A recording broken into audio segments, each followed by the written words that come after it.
कहते हैं कि दुनिया में मन सबसे ज्यादा शक्तिशाली चीज होती है।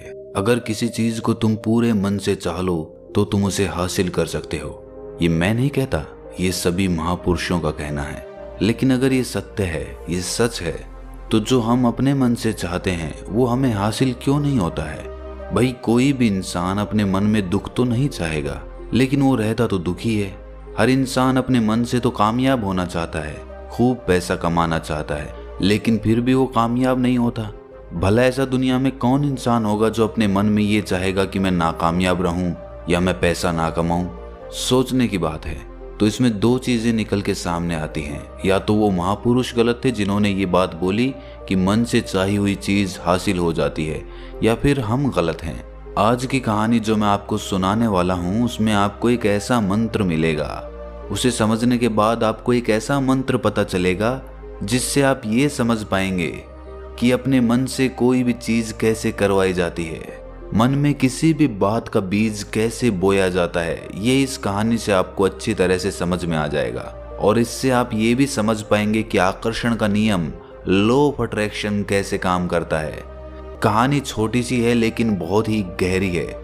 इससे पहले कि आप इस कहानी में खो जाएं, इस चैनल को सब्सक्राइब जरूर कर लें।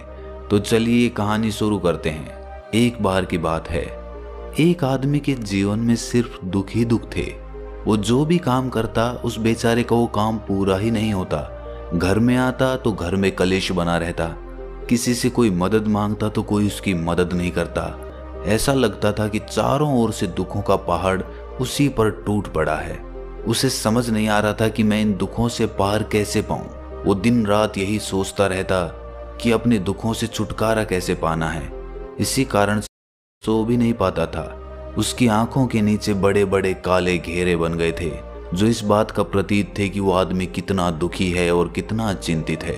कभी कभी तो उसके मन में आत्महत्या करने के भी ख्याल आते थे, लेकिन अपने परिवार की चिंता करके वो ये कदम नहीं उठा पाता था। वो इतना दुखी हो गया कि उसने निर्णय किया कि वो इन दुखों से छुटकारा पाके रहेगा।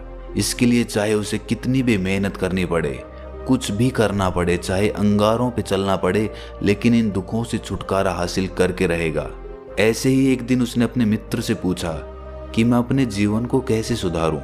उसके मित्र ने उसे बताया कि तुम किसी बाबा के पास जाओ। बाबाओं के पास ऐसा मंत्र होता है जिससे सारे दुख मिट जाते हैं, जीवन खुशियों से भर जाता है और धन संपदा भी हासिल हो जाती है। तुम किसी ऐसे बाबा को ढूंढ लो, बस तुम्हारा काम बन जाएगा। उस आदमी के मन में ये बात पूरी तरह से पक्की बैठ गई कि कोई बाबा ही मेरा दुख दूर कर सकता है, और इसीलिए उसे किसी भी बाबा के बारे में पता चलता तो वो उस बाबा के पास पहुंच जाता। वो उस बाबा को अपनी समस्या बताता और उससे उसका समाधान पूछता और कहता कि बाबा, मैं कुछ भी करने के लिए तैयार हूं, लेकिन मेरी इन समस्याओं से मुझे छुटकारा दिला दीजिए। आप जो कहेंगे मैं वो करूंगा, लेकिन मेरे जीवन को सुधार दीजिए। बाबा उसे कुछ टोने टोट के बता देते थे करने के लिए, और बदले में दान दक्षिणा ले लेते थे कि ये टोना टोटका करने के बाद तुम्हारे घर में सुख शांति बनी रहेगी, बस इस टोटके को पूरी विधि के साथ करना। वो आदमी घर लौटकर पूरी विधि के साथ टोने टोटके करने लगा, लेकिन बहुत टोने टोटके करने के बाद भी उसके जीवन में कुछ बदलाव नहीं आया। इसके विपरीत उसका जीवन और ज्यादा दुखी हो गया। जो भी बाबा उसे टोना टोटका देता था वो बदले में उससे दान दक्षिणा लेता था, जिससे उसका धन भी धीरे धीरे खत्म हो रहा था। इससे उसके जीवन में दुख और ज्यादा बढ़ गए। तब उसे लगा कि बाबाओं के पास जाने से तो मेरे जीवन में दुख कम होने की बजाय बढ़ते ही जा रहे हैं, तो मुझे क्या करना चाहिए? बाबाओं के पास जाऊं या ना जाऊं? फिर एक दिन एक आदमी ने उसे बताया कि तुम अपने घर में किसी पंडित को बुलाकर हवन करवा लो। हवन होगा, घर शुद्ध हो जाएगा। कोई भी बुरी ऊर्जा होगी घर में तो वो घर से बाहर चली जाएगी। किसी पंडित को बुलाकर पूरे विधि विधानों से मंत्रोच्चारण कराओ और हवन कराओ, जिससे घर में सुख शांति आए। उस आदमी के मन में ये बात बैठ गई और उसने एक पंडित को अपने घर पर बुलाकर हवन करवा दिया। हवन अच्छी तरह से संपन्न हुआ। बदले में पंडित ने भी अच्छी दान दक्षिणा ली और उसके बाद वो वहां से विदा हो गया। लेकिन कुछ दिनों के बाद उस आदमी को महसूस हुआ कि उसके जीवन में अब भी कोई बदलाव नहीं आया है। अब वो आदमी पूरी तरह से दुखी हो गया और ज्यादा परेशान हो गया। अब तो उसे लगने लगा था कि मेरे जीवन में से दुख कभी खत्म ही नहीं होंगे। और यही सोच सोच कर उस आदमी का बुरा हाल हो गया था। फिर एक दिन उसे अपने मित्र से एक ऐसे बाबा के बारे में पता चला जो समाधान बताने के लिए कोई दान दक्षिणा नहीं लेता था। उस आदमी को लगा कि ये बाबा दूसरे बाबाओं की तरह नहीं हो सकता, क्योंकि ये दान दक्षिणा तो लेता ही नहीं, और अगर दान दक्षिणा नहीं लेता तो ये सच में कोई सिद्ध बाबा होगा। और यही सोचकर वो उस बाबा के पास पहुंच जाता है। जब वो आदमी वहां पर पहुंचता है तो वो बाबा ध्यान में बैठे हुए थे। ये देखकर वो आदमी वहीं पर चुपचाप बैठकर ध्यान से बाहर आने का उनका इंतजार करने लगा। थोड़ी देर बाद बाबा ने आंखें खोली तो सामने एक दुखी और परेशान युवक को बैठे देखा। वो उसकी आंखों के नीचे काले घेरे देखते ही समझ गया कि ये आदमी अपने जीवन से कितना परेशान है। उसे संबोधित करते हुए बाबा ने पूछा कि बच्चा, क्या चाहते हो? बाबा के पास क्या लेने आए हो? उस आदमी ने कहा कि बाबा, जीवन से बहुत परेशान हूं। मैंने इन दुखों को दूर करने के लिए बहुत सारे रास्ते अपनाए। हर वो तरकीब करके देखी जो किसी बाबा ने मुझे बताई, हर वो काम किया जो किसी भी इंसान ने मुझसे करने को कहा, लेकिन मेरे जीवन में दुखों में कोई कमी नहीं आई। बाबा, इसके विपरीत मेरे जीवन में दुखों में बढ़ोतरी हो गई। मुझे समझ नहीं आ रहा है कि मैं क्या करूं। कभी कभी तो मैं आत्महत्या करने की सोचता हूं, लेकिन अपने परिवार की सोचकर मैं ये कदम नहीं उठा पाता।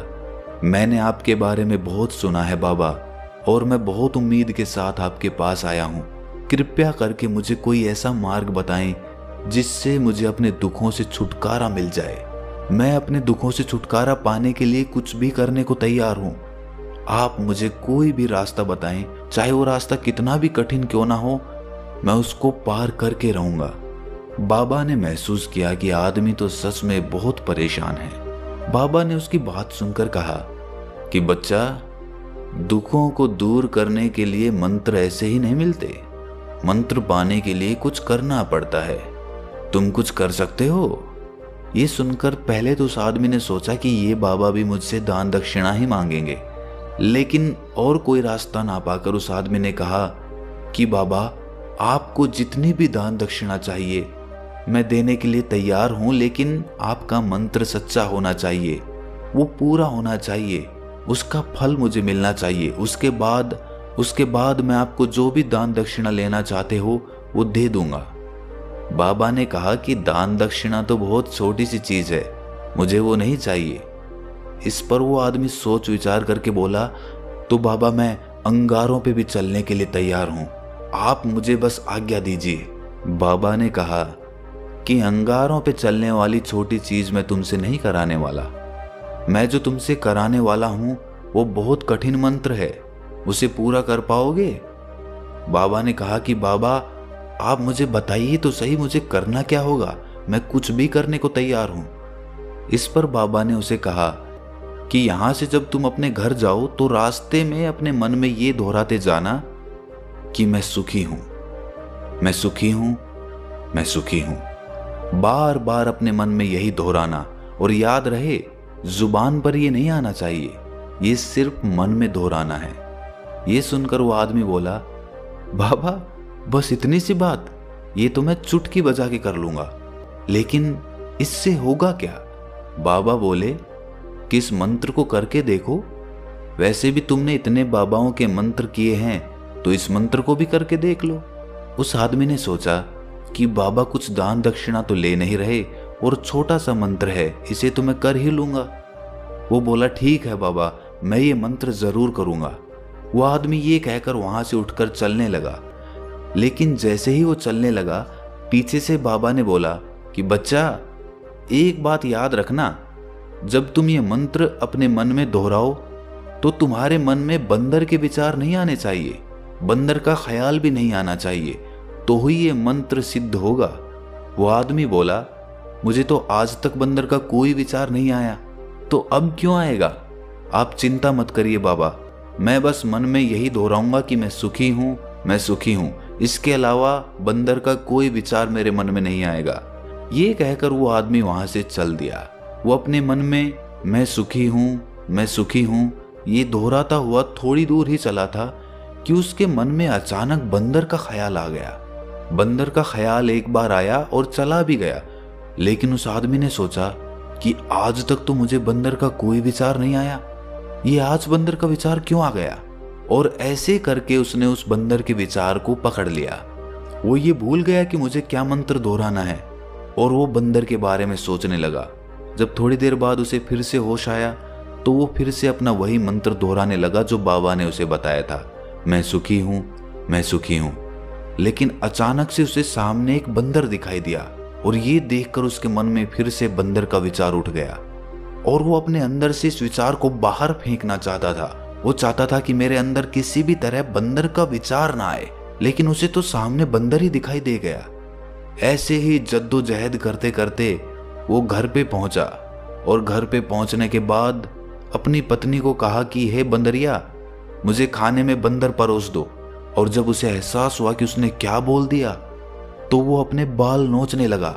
वो दीवारों में सर मारने लगा कि आज तक मुझे बंदर का कोई विचार नहीं आया और आज मुझे ये क्या हो गया है कि मुझे हर जगह बंदर ही बंदर नजर आ रहे हैं। ये कैसी माया है। यही सोच सोच कर वो आदमी रात भर सो नहीं पाया। रात भर करवटें बदलता रहा और सुबह उठकर सीधे उसी बाबा के पास पहुंच गया और उसके चरणों में गिरकर कहा कि बाबा, पता नहीं क्या चमत्कार हो रहा है, आज तक मुझे बंदर का कोई विचार नहीं आया, लेकिन कल से जब से आपने मुझसे कहा कि बंदर का विचार नहीं आना चाहिए, तब से मुझे हर जगह बंदर ही बंदर नजर आ रहे हैं। उस आदमी ने कहा कि बाबा, मुझे तो आपके पीछे पेड़ पर बैठा हुआ बंदर भी केले खाता हुआ दिखाई दे रहा है, ये हो क्या रहा है बाबा। ये सुनकर बाबा हंसने लगे। 90%